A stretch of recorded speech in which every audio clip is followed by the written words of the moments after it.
और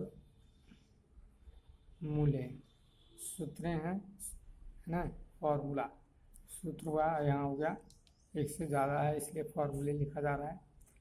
तो हम लोग लिखते हैं पहला में कि d/dx, इसको हम लोग पढ़ते क्या है, रीडाइज पढ़ा जाता है कि D C of y with respect to x, यानी x के सापेक्ष y का अवकल गुणांक। डीसी का मतलब हुआ डिफरेंशियल कोफिशिएंट, है ना। डीसी का मतलब डिफरेंशियल कोफिशिएंट, डीसी का मतलब हो गया आपको डिफरेंशियल कोफिशिएंट, अवकल गुणांक। और उसके बाद है दूसरा सूत्र डीसी ऑफ x पर power n with respect to x। तो पावर क्या आता है, गुना में, और एक घट जाता है। पावर क्या आता है, गुना में एक घट जाता है। एग्जाम्पल, अब डीसी ऑफ लेते हैं x पर power 5 with respect to x, तो 5 इंटू एक्स पर पावर 4, 5 आ गया, गुना में एक घट गया। तीसरा DC of root x with respect to x, देखिए इसको आप डायरेक्ट याद रख सकते हैं 1/2√x। और यदि आपको नहीं याद है, इसको समझना है, तो DC of root x with respect to X को लिखा जा रहा है एक्स पर power half with respect to X, half आ गया गुना में, और एक इसमें क्या हुआ, घट गया। तो 1/2 एक्स पर पावर -1/2, यानी 1/2 और एक्स पर पावर हाफ, तो देखिए 1/2√x। तो आपको इतना नहीं करना है, सीधे याद रखनी है, हाँ। और इसको आपको यदि ये सूत्र बढ़िया से समझ आ जाए तो चैनल को सब्सक्राइब कर लेंगे, बेल आइकन को दबा लेंगे और लाइक कर लेंगे, है ना। और आपको है जो कि इस तरह से जो भी हिसाब बनेगा, हैं, तो आप तक पहुंच जाएगा, क्योंकि अब 12 चालू होने वाला है और इंटीग्रेशन पूरा डिफरेंशिएशन के उल्टा होता है। तो एनसीईआरटी और केसी क्लास जो भी हिसाब बने वो आप तक आसानी से पहुंच जाए। चौथा DC of root x with respect to x, ये हो जाती है -1/2x√x। इसको हम लोग लिख सकते हैं 2 एक्स पर पावर 1 और इसका आधा एक्स पर पावर 3/2 भी लिख सकते हैं। पाँचवा डीसी ऑफ ए पर power x with respect to x, तो आपको हो जाएगा ए पर power x into log a आधारी। छठा डीसी ऑफ लॉग x, है ना, बेस में ही लिख सकते हैं, नहीं भी लिख सकते हैं, 1/x। सातवां डीसी ऑफ ई पर power x with respect to x, तो हो गया आपको ई पर पावर x। आठवां डीसी ऑफ ई पर पावर ax, तो हो गया आपको ई पर पावर ax, x का गुणांक, ये जो है ना x का जो गुणांक है कांस्टेंट पद, तो गुना में आ जाता है, ये छूट जाती है, ध्यान देना है।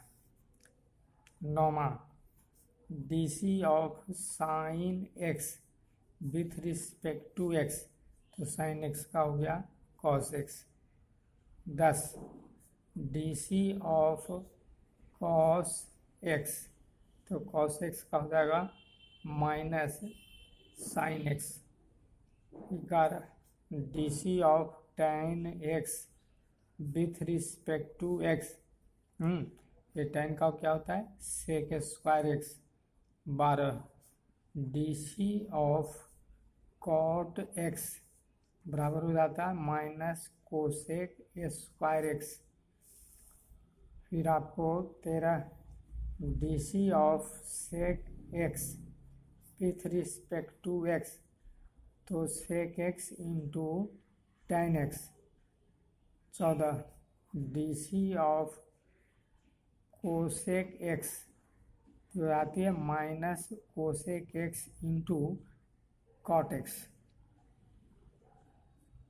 Cosec x into cot x है माइनस कोसेक एक्स इंटू क्या है कॉट एक्स। तो आपको है जो कि देखिए सी से शुरू होने वाला हम सब में माइनस आती है, जनरली बच्चों छूट जाता है, तो ये ध्यान देने वाला है कि जो सी से शुरू हो रहा है उसमें क्या है माइनस है ना। जबकि देखिए 6 निष्पत्तियाँ हैं ना, साइन है, कॉस है, टेन है, कॉट है, सेक है, कोसेक है, तो ये 3 निष्पत्तियाँ सी से शुरू नहीं, लेकिन एक कोसेक सी से शुरू है, कॉट सी से शुरू है, कोसेक सी से, तो इसमें माइनस आती है। तो ये सब जो है पीछे के एग्जाम्पल में आपको है जो कि पीछे जब पढ़ाया गया था उसका वीडियो बनाया गया था, को डिफरेंशियल कोफिशिएंट करके है, तो उसमें आप देखिएगा कि ये सब लॉन्ग प्रोसेस ये सब निकाला गया था। खैर नहीं सीख पाए हैं तो कम से कम इतना अवश्य याद रखिए और सीख जाइए, उधर क्या देखते तो अच्छी बात है। 15 अब इसी को हम लोग लिखते हैं D C of sine a x with respect to x. तो ये साइन ए एक्स यहाँ नहीं था है ना, साइन एक्स था तो हो गया कॉस। यहाँ क्या है आपको ये कॉस ए एक्स तो होगा, लेकिन एक्स का गुणांक एक कांस्टेंट जो है ना गुना मानेगा। इसी तरह से सारे निष्पत्ति में आता है, जैसे आप लिखते हैं मान लिया गया कोसेक के लिए भी है ना D C of cos a x, तो इसमें भी आपको माइनस ही आएगा और कॉस का क्या हो जाएगा साइन ए एक्स। मतलब कांस्टेंट जो भी है आपका वो उसका जो कांस्टेंट के जो गुना कांस्टेंट का ही नहीं एक्स का जो गुणांक कांस्टेंट है वो हमेशा गुना में आता है। मतलब त्रिकोणमितीय निष्पत्ति में एक्स के गुणांक जो कांस्टेंट पद है वो हमेशा क्या आते हैं गुना में आते हैं और छूट जाता है विद्यार्थी से जनरली। ध्यान देना है कि हम लोग से भी कभी कभी ध्यान नहीं देंगे तो छूट जाता है, तो इस प्रकार से आपको ध्यान देना है। 17 बहुत टेढ़ा नहीं है, जब ये सभी सूत्रार्थ कर जाओगे तो डीसी पढ़ना बहुत आसान हो जाएगा, पूरा कैलकुलस आसान हो जाएगा। लोग समझते हैं कि कैलकुलस बहुत टेढ़ा है, ऐसा कुछ नहीं है, बहुत आसान है, बशर्ते कि आपको सूत्रार्थ है। जब डीसी का सूत्रार्थ है तो आपको समझिएगा इंटीग्रेशन का भी सूत्रार्थ है।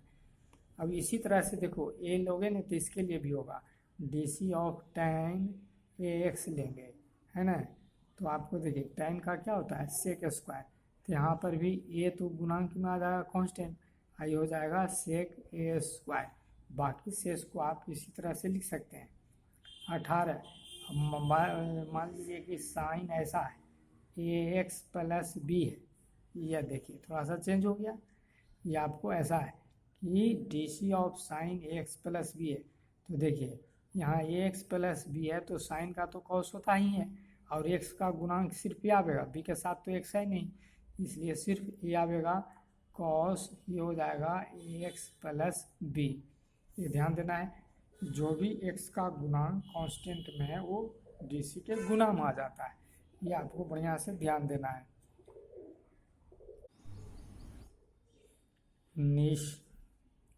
डीसी ऑफ हो गया आपको कांस्टेंट, तो कांस्टेंट का डीसी क्या होती है 0 है, सी यहाँ क्या है कांस्टेंट है, तो जो भी कांस्टेंट आएगा उसका डीसी क्या हो जाएगा 0। एग्जाम्पल अब जैसे आप लिखते हैं कि डीसी ऑफ 2 है ना नेचुरल नंबर, ये सभी क्या है कांस्टेंट है, तो इसका डीसी 0 हो जाएगा, जो भी कांस्टेंट होगा, ये तो एग्जाम्पल बताया, जो भी कांस्टेंट होगा 0 हो जाएगा। 20 d c of c u with respect to x, तो सी भी यहाँ कांस्टेंट है तो सी बाहर आ जाता है, DC of you with respect to x. 21 d c of u plus v, तो आपको इसको लिखेंगे d c of you with respect to x, plus है तो प्लस, माइनस है तो माइनस, डीसी ऑफ भी विथ रिस्पेक्ट टू एक्स, ठीक है। 22 डीसी ऑफ मान लीजिए u plus minus v minus plus डब्लू है, तो आपको क्या करना है डीसी अलग अलग कर देना है, DC of you with respect to x plus minus DC of भी with respect to X minus plus D C W with respect to X, सब अलग अलग हो जाएगा। 23 डी सी ऑफ आपको है u इंटू भी विथ रिस्पेक्ट टू एक्स, तो आपको यह u इंटू भी है तो u पहले लिखाएगा डी सी ऑफ भी विथ रिस्पेक्ट टू एक्स, फिर v into d C of you with respect to x. इसको हम लोग इस प्रकार से भी लिखते हैं that is d C of first और सेकेंड करके, मतलब ये हो गया u और ये हो गया v। तो यहाँ लिखा जाएगा first d of second with respect to x plus हो गया सेकेंड और d of first with respect to x and u into d of v और जोड़ v into d of u। दो पद यदि है तो उसको जो का त्यों छोड़ देंगे पहला को और दूसरे का डीसी करेंगे और जिसका डीसी कर दिया उसको लिखेंगे आप जिसको छोड़े थे पहले वाले का डीसी करेंगे। जैसे यहाँ फर्स्ट और सेकेंड लिखा गया तो फर्स्ट डीसी ऑफ सेकेंड जोड़ second into DC of first. अब ये आपको यदि तीन पद है ना u v w या n पद भी है तो इसी तरह से होगा। तो इसको हम लोग ज्यों का त्यों पहले इसको लिख लेते हैं u v w और u वाले यानी पहला पद को 1/u लिखते हैं और इसी का डीसी क्या कर दिए तीनों पद है तीन या चार n पद भी रहेगा मान लेते हैं n पद है तो यहाँ n लिखाएगा चार पद है तो चार पद लिखेंगे 1/u dy dx जब दो से अधिक पद होता है तब। अब यहाँ आपको 1/v लिखना है दूसरा पद के लिए और dy dx है ना और प्लस आप लिखेंगे फिर आपको 1/w और dw with respect to x।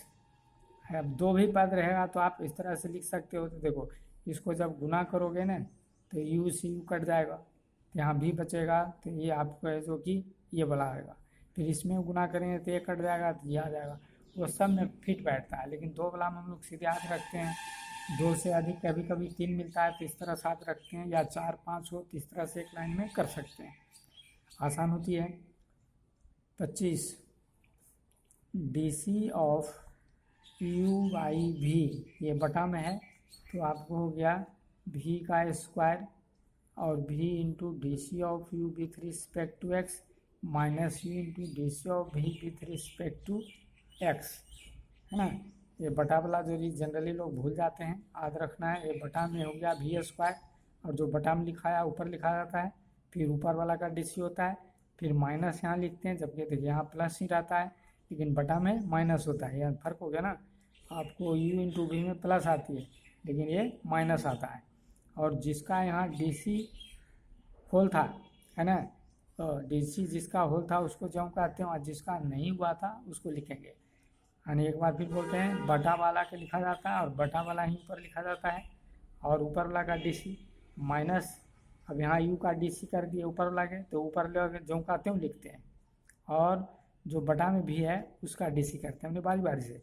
एक बार देखिए यहाँ u का डीसी हुआ दूसरे बार v का डीसी हुआ। इस प्रकार से आपको याद करने का प्रयास करना है और इतना यदि याद है तो आपका 12 का है जो कि डिफरेंशिएशन और इंटीग्रेशन दोनों आसानी से समझ में आ जाएगा। थैंक्स।